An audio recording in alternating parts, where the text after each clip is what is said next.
Hello everyone, welcome to facts and mysteries. तो आज हम बात करने वाले हैं द एमिटविल हॉरर हाउस की। अगर ये आपने नाम पहली बार सुना है तो इसके बारे में मैं आपको थोड़ी जानकारी अभी दे देता हूँ। द एमिटविल हॉरर नामक किताब लिखी गई थी जो सितंबर 1977 में पब्लिश करी गई थी। किताब के लेखक उसे सच्ची घटना पर आधारित बताते हैं। किताब में एक घर के बारे में लिखा गया था जो शापित हो गया था। बुक पैरानॉर्मल एक्सपीरियंस को बताती है। 1979 में इस बुक पे मूवी सीरीज भी बनाई गई थी। किताब के अनुसार और सत्य जैसे उस घर का इतिहास हो। 13 नवंबर 1974 में रोनाल्ड डेफियो जूनियर ने अपने घर के परिवार के 6 मेंबर्स को गोली मार के हत्या कर दी थी, जिसमें 43 साल से 9 साल तक के सभी मेंबर्स उसमें शामिल थे। उसके परिवार में उसके माता पिता और 4 बच्चे थे। रोनाल्ड ने सभी की हत्या रात में की थी। हत्या खेत में जानवरों को भगाने वाली राइफल से की गई थी। रोनाल्ड के माता पिता को 2 बार फायर करके मारा गया था, जबकि उसके बच्चों को एक शॉट में ही मार दिया गया था। मरने से पहले उसकी माँ और उसकी 13 साल की बेटी गोलियों की आवाज़ से जग गई थी। हत्या के बाद रोनाल्ड घर के बाहर आकर चिल्लाने लगा कि किसी ने उसके परिवार को मार दिया। जब वहां पर पुलिस आई तब रोनाल्ड ने इसका इल्ज़ाम हिटमैन पर लगाया और ऐसे ही कई बार जब पुलिस उससे पूछताछ करती तब वह नई नई कहानी बताता था। लेकिन कुछ ही दिन में उसका यह झूठ पकड़ा गया, जिसके बाद उसने अपना गुनाह कबूल कर लिया। उसके बयान के अनुसार उसे हर वक्त कोई अपने परिवार को मारने के लिए कह रहा था। वह बोला कि यह एकदम जल्दी से हो गया। जब ये एक बार शुरू हुआ तब ये थमने का नाम नहीं ले रहा था और ना ही मैं रुकना चाहता था। उसके बाद कोर्ट ने उसे 25 साल की उम्र कैद दी थी। लेकिन दोस्तों, कहानी यही भी ख़त्म नहीं होती। एमिटविल हाउस अभी भी न्यूयॉर्क में है। मर्डर के बाद एमिटविल कई महीनों तक बंद रहा, लेकिन दिसंबर 1975 को जॉर्ज और कैथरीन लट्स ने वो घर खरीद लिया, क्योंकि उस वक्त उस घर की कीमत बहुत ही कम थी। उस घर में 5 बेडरूम, एक स्विमिंग पूल और एक बोर्ड रूम था। कैथी पहले से ही मैरिड थी। जॉर्ज से उसकी दूसरी शादी हुई थी। कैथी के पहले पति से 3 बच्चे थे।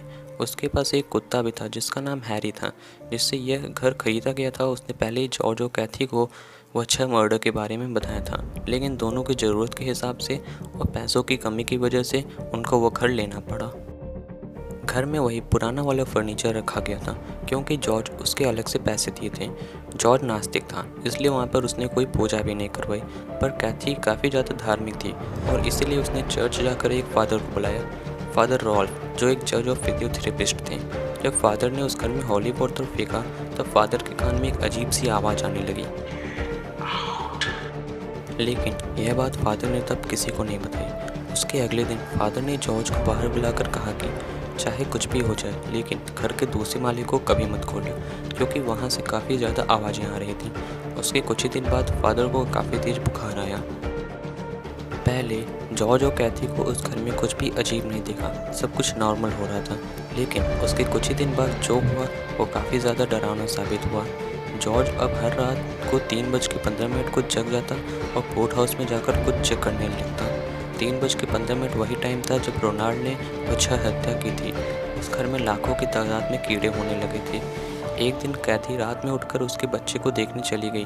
तब उसको यह दिखा कि उसके तीनों बच्चे उसी पोजीशन में सोए हैं जैसे रोनाल्ड ने उसके बच्चों को मारा था। कैथी को लगता था कि कोई उसे गले लगाकर प्यार कर रहा है। जॉर्ज को उस घर में एक छोटा सा रूम मिला जो घर के बेसमेंट में था। जॉर्ज हैरत में था कि घर के ब्लूप्रिंट में ऐसा कोई रूम का जिक्र नहीं किया गया था। उस छोटे रूम की दीवार लाल पेंट से कलर कराई गई थी और इसलिए द एमिटविल हॉरर बुक में उस रूम का जिक्र द रेड रूम से किया गया था। जॉर्ज का डॉग हैरी तो काफ़ी ज़्यादा डरता था उस रूम में जाने से।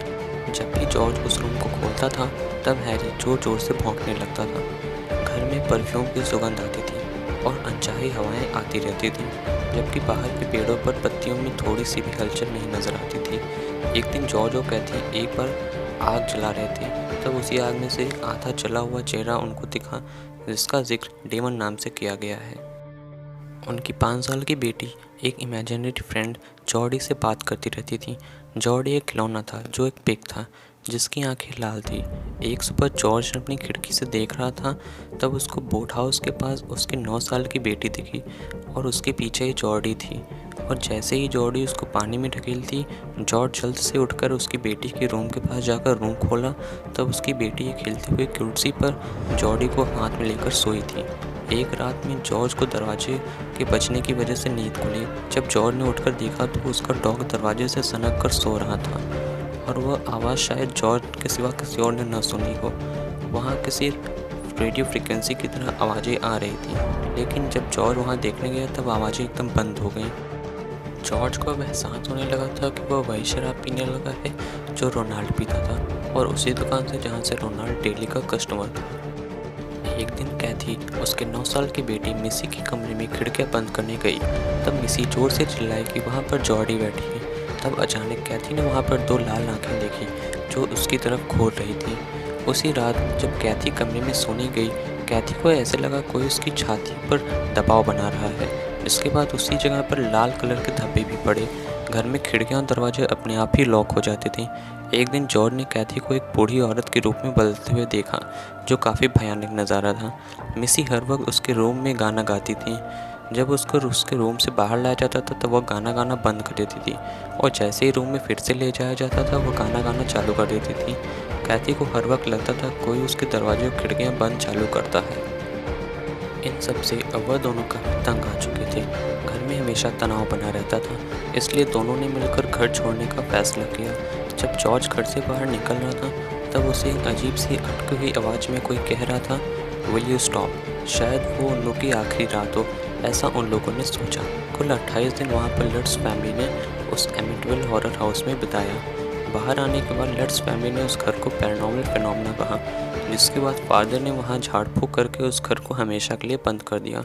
उसके कुछ ही साल बाद एमिटविल पर एक मूवी भी बनाई गई। जब इस मूवी की शूटिंग हो रही थी तब डायरेक्टर ने जानबूझकर रियल लोकेशन ली, लेकिन उनका ये फैसला काफ़ी गलत साबित हुआ। घर में एक्टर्स को वहाँ पर पैरानॉर्मल चीज़ें दिखाई देने लगी, जिसके बाद ये और भी ज़्यादा कंट्रोवर्शियल हो गया। तो ये थी एमिटविल हॉरर हाउस की स्टोरी। आई होप आप लोग ये वीडियो अच्छा लगा होगा।